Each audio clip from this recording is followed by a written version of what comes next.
வைக்கலாம். அவ்வளவுக்கு கிரைண்டரா கிரைண்ட். நம்ம இப்பதான் கொஞ்சம் டெவலப் ஆகி வந்துகிட்டு இருக்கோம். ஸோ அவங்கள நல்லபடியாக செட்டில் பண்ணிட்டோம்.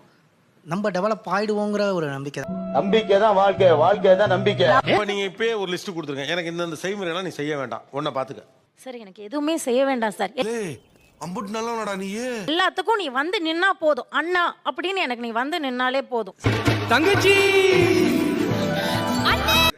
அவனுக்கு என்ன ஃபீலிங்னா சார், ஃபீலிங்கா என்ன என்ன ஃபீலிங்? அவங்க பொண்ணுக்கு வந்து செய்யறது ஒரு இம்பார்ட்டன்ட்டோ அந்த மாதிரி அவன் என்ன நினைக்கிறான். நினைக்கிறான் அப்படி பஞ்சாயத்து பண்ண நினைக்கிறான். அதை சொல்லு முதல்ல. இந்த தங்கச்சிங்களை என்னால புரிஞ்சுக்கவே முடியல. இல்ல புரியல. ஒண்ணு ரைட் ராயலா எதுவும் செய்யாதன்னு சொல்லுங்க, அவன் பொண்ணுக்கு செய்யற மாதிரி அவன் செய்யணும்னு நினைக்கிறான் சார் அப்படின்னு. சென்டிமெண்டா பேசி பேசி என் வேலைக்கு வெடி வச்சு இன்னைக்கு தரைக்கு ஆயில் போட்டு துடைக்க விட்டானே தரல பயவுள்ள. அடுத்து என்ன ஃபங்க்ஷன் வருது உங்களுக்கு? அப்ப ஏஜ் அட்டன் செகண்ட் இதுல என்னெல்லாம் செய்ய வேண்டாம் அவங்க அண்ணன்?